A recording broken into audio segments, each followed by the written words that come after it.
Assalamualaikum warahmatullahi wabarakatuh. Bismillahirrahmanirrahim. Alhamdulillahirabbil alamin. Wassalatu wassalamu ala asyrafil anbiya'i wal mursalin wa ala alihi wa sahbihi ajmain. Bagaimana kabar sahabat yang Allah muliakan? Alhamdulillah beberapa saat lagi kita akan memasuki buka puasa. Untuk lebih manfaat dan maslahat, waktu ini kita isi dengan menggali hikmah Ramadan, ya. Masih ingat saya pernah membahas tentang belajar mendengarkan dan belajar memahami orang yang mendengarkan. Nah, sekarang kita akan bicara tentang berkomunikasi, ya. Perlu diingat bahwa manusia itu makhluk yang tidak bisa tidak berkomunikasi. Di dalam surat Ar-Rahman dikatakan Allamahul Bayan. Allah yang mengajari manusia untuk berkomunikasi. Nah, kalau kita bicara berkomunikasi, ada yang disebut dengan komunikasi efektif. Ini bisa dilihat, teman-teman, ya. Anda bisa lihat di surat An-Nahl, ya, ayat 125. Di situ Allah Subhanahu wa taala berfirman, A'udzubillahi minasyaitonirrajim, ud'u ila sabili rabbika bil hikmati wal mau'izatil hasanah wajadilhum billati hiya ahsan. Ajak ke jalan Tuhanmu. Berkomunikasilah. Ketika kamu mau membawa orang pada kebaikan, maka komunikasi itu bil hikmah, harus pakai ilmu. Nah, ilmu ini ada ilmu konteks, ada ilmu konten. Jadi konteks itu cara, ya. Konten itu isi. Jadi kalau kita mau bicara yang bersifat keilmuan, kontennya harus benar. Nah, tapi konten saja tidak cukup. Kita butuh konteks. Konteks itu cara. Nah, saya ingin menyampaikan 4T. Ya, 4T jika ingin komunikasi sehat, jika ingin komunikasi kita efektif. Kalau bahasa Quran itu ingin mengandung hikmah dan mau'izah hasanah. Kalau bahasa sehari-harinya komunikasi efektif, komunikasi yang berpengaruh, ya. Kan kalau kita bicara itu berarti kan intinya pembicaraan kita itu harus berpengaruh. Yang tadinya tidak tahu menjadi tahu, ya. Yang tadinya tidak suka menjadi suka. Yang tadinya tidak berbuat menjadi berbuat. Nah, kan? Dengan komunikasi itu kita berharap yang tadinya tidak tahu jadi tahu setelah kita berkomunikasi. Yang tadinya tidak suka gimana menjadi suka. Tadinya nggak suka baca Quran. Lalu kita sampaikan keutamaan membaca Al-Quran. Nah, apa yang terjadi? Pelan-pelan tertariklah untuk membaca Al-Quran. Gitu. Jadi yang tadinya tidak suka menjadi suka. Bahkan tadinya tidak melakukan menjadi melakukan. Nah, itu namanya komunikasi yang efektif. Yang berpengaruh, yang berbekas. Nah, di dalam Al-Quran, di surat An-Nahl tadi, ud'u ila sabili rabbika bil hikmah wal mau'izatil hasanah wajadilhum billati hiya ahsan. Nah, kalau kita formulakan secara aplikatif, ya, maka kita bisa lakukan 4T. Pertama, kalau kita mau berkomunikasi, timing. Nah, mohon maaf Bu, kalau anak baru pulang sekolah, gimana nak ujiannya? Gimana nak ujiannya? Anak ibu suka marah kan? Iya, karena timingnya nggak tepat. Anak, kamu bisa nggak nak? Kamu bisa nggak? Kayaknya kamu nggak bisa deh. Buluh gitu, teh divonis lagi sama ibu. Kamu kayaknya nggak bisa deh. Kan kamu tadi malam nggak belajar ya? Makanya nggak bisa ya? Itu timingnya tidak tepat. Anak baru pulang sekolah, masih capek, ya. Udah, kalau masih capek, ya ayo nak makan dulu, ayo nak istirahat dulu, gitu. Jangan langsung dibombardir dengan pertanyaan, tadi di sekolah gimana? Ujian bisa nggak? Nggak usah. Makanya kalau anak itu cemerut, diem, tidak jawab, karena ibu timingnya salah. Jadi seringkali komunikasi itu menjadi tidak efektif karena timingnya tidak tepat gitu loh ya. Nah jadi perhatikanlah kalau kita mau berkomunikasi.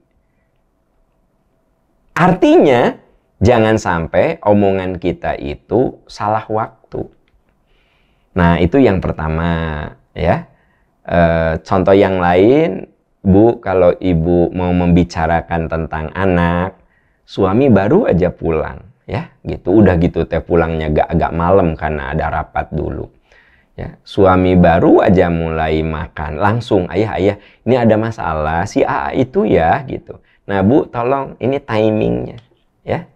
Jadi jangan disepelekan timing. Yang kedua tone itu nada ya, nada, bahasa tubuh, ekspresi gitu.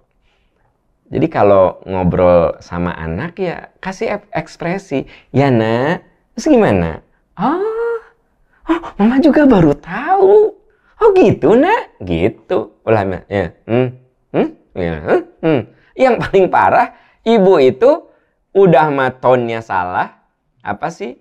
Nadanya salah, nggak merhatiin lagi, ya kan? Nah, jadi kenapa anak kita tidak mau dengerin omongan kita? Kenapa istri kita nggak mau dengerin omongan kita? Kenapa suami nggak mau dengerin kita? Tolong evaluasi. Mungkin timingnya kurang tepat. Atau mungkin tone-nya, ya, nadanya, ekspresinya, gitu. Ini jangan dianggap sepele. Karena nada, ya, kayak begini. Mah, kalau handphone ayah di mana? Ya cari atuh, nanya ke mama. Nah, itu tuh ya, gitu kan. Kayak nanti ayah, mama cari dulu ya. Nah, gitu. Mah, handphone ayah di mana? Oh, ya nanti ayah mama cari. Gitu nih. Makanya nyimpennya jangan di mana wae atuh. Jadi meta apal. Dah ayah mah gitu tiap hari nanya, handphone papa di mana? Handphone papa di mana? Ibu teh belum apa-apa sudah ngegas gitu. Yang paling parah ya, mah, hari kunci mobil di mana? Kemarin di mana atuh ayah nyimpennya? Nah, ayah nggak ibu-ibu yang suka gitu kalau ditanya suami. Ya nggak usah gitu. Ayah nanti mama cari ya, gitu. Ya. Nah, tone ya, masalah nada itu jangan dianggap sepele. Itu bikin orang happy atau bikin orang jadi kesel. Ayah, mama, ayah mau ke Surabaya ya 2 hari. Ih, ayah bawa oleh-oleh. Ya, insya Allah kalau ada ya gitu. Enak kan? Gitu. Ayah bawa oleh-oleh. Oleh-oleh, gawe ayah tuh oleh-oleh gitu. Tuh nada tuh kan. Padahal istri tuh walaupun nggak bawa oleh-oleh, kalau bapak udah bilang, ya nanti papa usahakan ya gitu. Itu walaupun nggak bawa, paling tidak, ya mah ayah teh nggak keburu harus langsung naik pesawat gitu kan. Ini masalah nada itu penting banget gitu ya. Nah, yang ketiga teknik. Jadi gini, kita kalau kata Wilbur Schramm itu know your people katanya. Pahami siapa yang diajak bicara. Itu akan menentukan teknik kita gitu. Teknik. Nah, ibu-ibu perlu gini, kenapa ada suami yang menganggap istrinya itu muter-muter gitu ya. Kalau ngomong teh tidak jelas gitu. Karena ternyata antara laki-laki dan perempuan tuh agak beda. Kalau perempuan tuh kan eksploratif. Ya. Kalau minta uang tambahan untuk les anak tuh, ayah gini kan, si AA kan udah kelas 6. Terus nanti kan harus les ya. Nah ayah gitu. Itu suami teh nggak suka. Jadi mama maksudnya apa? Ih bentar atuh ayah mending ngambek. Padahal maksudnya tekniknya laki-laki itu lebih seneng straight to the point. Ayah gini, kelihatannya butuh dana sekitar 2 juta untuk les si AA karena sekarang udah kelas 6. Harus ada les. Ya. Kapan mah? Ya awal bulan. Nah gitu, teknik ya gitu. Ini cerita dulu kan anaknya teman aku ya, anaknya Wiwi tak les, anaknya Ica les ya, anaknya Ella les. Masa anak kita enggak? Jadi maksud suami itu, ya terus kamu apa? Nah gitu loh. Ini teknik ya Bu ya, teknik. Nah, terus Ibu kalau suami straight to the point, itu jangan dianggap suami mah nggak pakai perasaan. Karena memang laki-laki itu lebih logis. Lebih logis, jadi dia suka tekniknya itu langsung aja gitu. Nah, jadi coba perhatikan karakter, sifat, tabiat yang kita ajak bicara. Sebenarnya saya bicara komunikasi dalam arti komunikasi yang di lingkaran terdekat dulu ya. Jadi saya tidak sedang menyampaikan komunikasi how to be a good communicator di depan publik. Enggak, saya lagi cerita nih. Saya kalau mau ngomong sama istri itu timingnya lihat, nadanya lihat, tekniknya perhatikan. Dan jangan salah, dalam komunikasi itu ada yang wajib selalu hadir, truth, kejujuran. Nah ini penting ya, kejujuran, berbicara dengan nilai-nilai kebenaran. Kalau kita tidak tahu, katakan aku nggak tahu ya. Jadi jangan suka bicara yang mengandung unsur kebohongan. Kenapa? Karena pada akhirnya kebohongan itu akan terbongkar. Ya, dengan kejujuran saja. Biasanya orang lebih seneng kalau orang itu ngomong jujur, sehingga ada trust. Nah, kalau udah ada trust, maka walaupun ngomongnya singkat, langsung bisa diterima. Teman-teman, sahabat tercinta, ini kalau diomongin gini tuh gampang. Tapi kan ini Ramadan, bulan tarbiyah, bulan latihan. Ya, bagaimana kita bisa bicara jujur ya, kan saum itu mengajari kita untuk jujur ya.